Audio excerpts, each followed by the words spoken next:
we should endeavor to differentiate between prophecies and predictions. A lot of times we are handed predictions that we very often translate or interpret as prophecies. One good example of these kinds of predictions is the political prophecies that try to tell you who is going to emerge as the president of a country or the governor of a country. It is good to be optimistic, but it is also very important to differentiate between our expectations and desires, our possible predictions of how elections will turn out versus a prophecy in terms of God's spoken word. One of the things about prophecy that you should know is that prophecy is a force in itself. When a prophecy is truly given, the prophecy goes into the future to enforce its existence. That's the way a prophecy is. There was a key prophet at the time. God will say to the prophet, "Go and anoint this person." The people listened to the prophet. The prophet didn't become the king, but the prophet will come to tell the people who God has picked to be the king.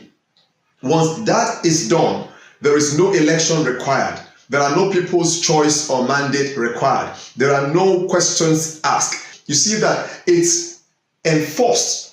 Once the oil is poured on the individual and the news breaks that this person has been anointed king, it's enforced in two dimensions. It is enforced by God in the supernatural, and it's also enforced by man within the human dimension. When you come to the situation that we are in now, where there are lots of prediction about who is going to become the next president, I think that whether pastors or prophets, you must know that this is a democracy. And in a democracy, God has given the people the right of choice in terms of the expression of their will. If they choose good or they choose bad or they choose evil, it's up to them. It's their choice. Moses said to the people, "I set before you life and death. Choose life so that you and your family will live." Now, Moses said the same. Joshua said the same. "I set before you blessings and curses." Now, it's up to the people. If the people decide to choose life by their votes, they create the kind of leadership that give them life. If the people decide to choose death, they create the kind of leadership that causes the death of their economy, the death of their businesses, even death, physical death. It is now up to the citizens to decide what they choose, and God respects that choice. To come into this time, for example, and want to use your prophecy to determine who becomes the king, it's going to be pretty difficult. You can orient your people on how to choose life. Just like Joshua said, "I counsel you that you choose life, so you and your family shall live." That's what you should do. Teach your people how to pick the right kind of leaders. Teach your people how to pick the right kind of leaders. Teach them not to sell votes. Teach them not to look at stories or propagandas or lies or deception. Teach them how to choose life. After Joshua set before the people life and death, he specifically instructed them and said, "I want you to choose life." So you have a duty, and that duty does not include making predictions about who should be ruling the nation.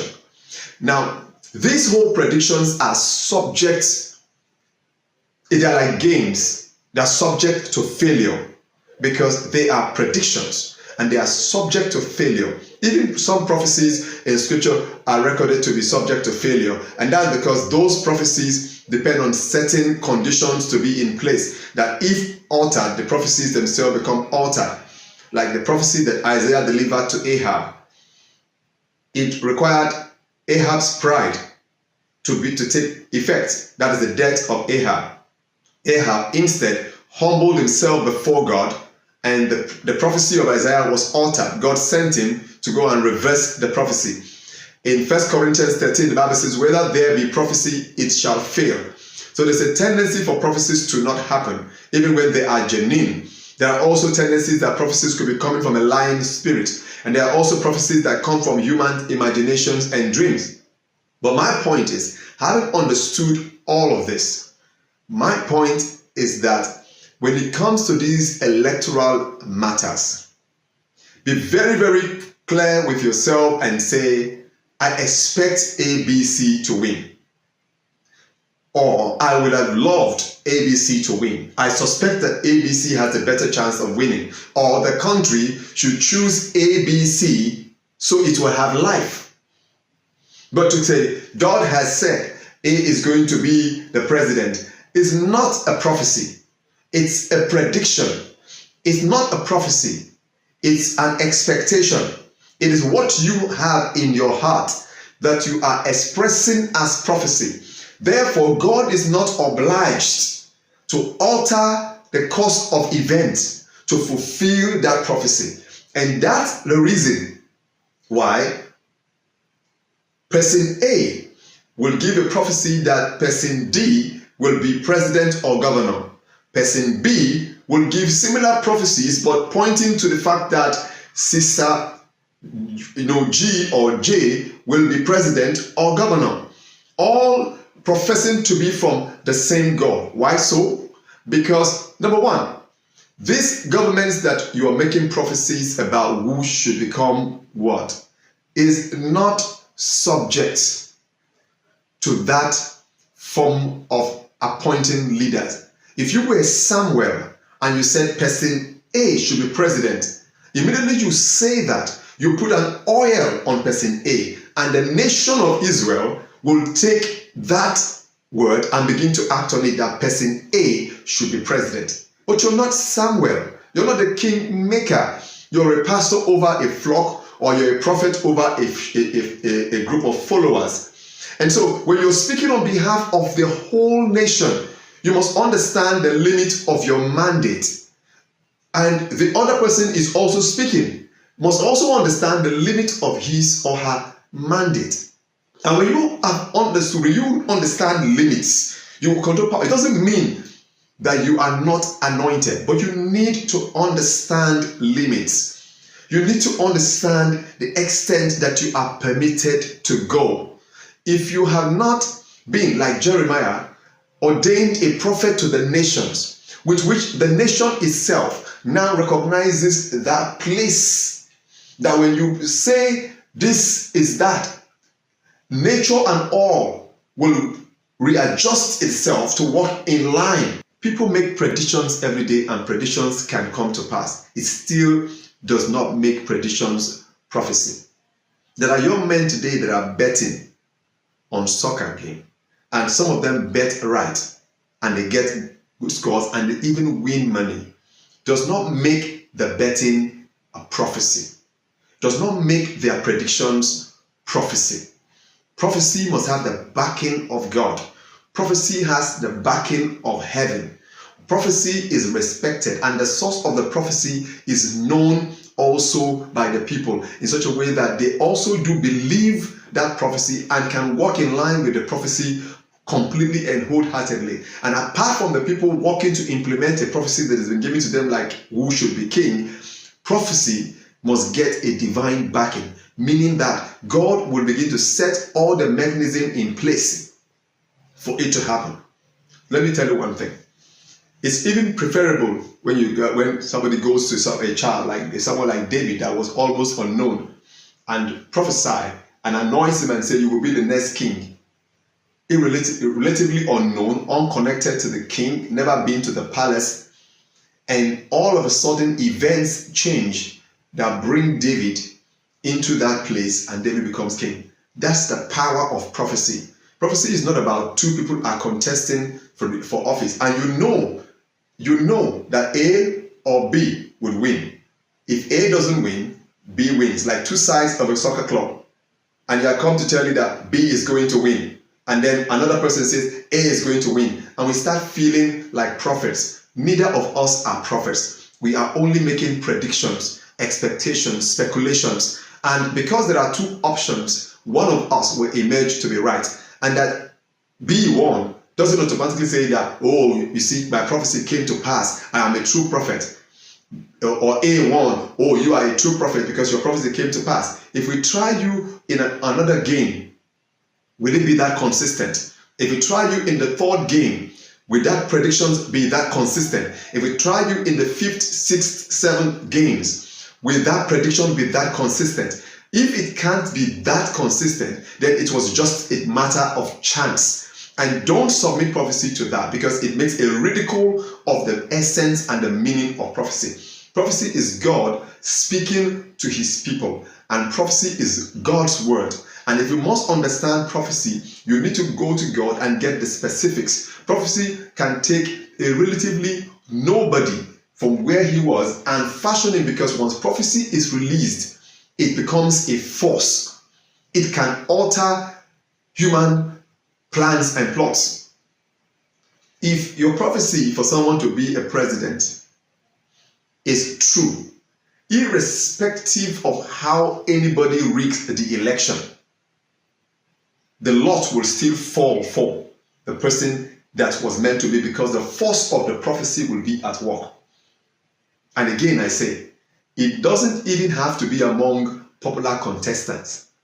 You can start now, if you're a true prophet, and look out for that child, that man, that woman that is relatively unknown today. Speak a prophecy into that life and let that life grow to become somebody.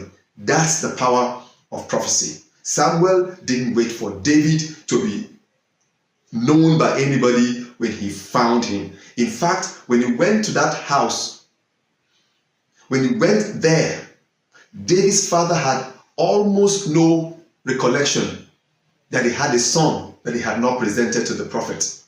It took the prophet to ask him, don't you have anybody else? Because the prophet was not walking by what he saw with his eyes. He was walking by the leading of the Spirit. He knew among all those contestants, none qualified. There was still somebody unnoticed, unrecognized, that the oil was meant for. So don't give prophecies just for popular candidates that have been in the system for too long. Prophesy over the life of the boy that is struggling to live. Prophesy over the life of the girl. Prophesy over those ones that haven't reached the top yet. Let the power of your prophecy get to work in their lives and move them to the place of greatness. That's when prophecy is real. So it's not about scoring big political points here. I'm trying to correct something, and I just hope that this video that I have shared will do the justice of correcting something within the body. There is prophecy, there are predictions. We keep mistaking predictions for prophecies, but I pray that from today we will have better understanding. And I say for a truth, prophecy is real and God still speaks. Submit yourself for him to speak, and you might be surprised how powerful the words that will come from your mouth will be. This is a democracy. Everyone will go vote, and humans will still do what they have to do in their willpower to decide who win. And guess what? God is still going to let it be, because God knows it's a democracy, a system that the people have adopted for themselves. We want to have better results in our elections. We revisit the system, work on our constitution, work on our electoral systems. We get the best of it. That's how it's going to be. But until then, the elections, whether free or fair or rigged or rogued, will still produce leaders according to how the institution itself has fashioned it to create leaders. That's one thing you should know. So don't mess yourself making prophecies that are likely going to be altered by human, because believe it or not, humans will still alter your predictions, even at the very last minute. I'm Steward Godwin Jornsen, and I hope that the few things in which I have shared with you have probably helped to clarify some things about prophecy and prediction in the body of Christ.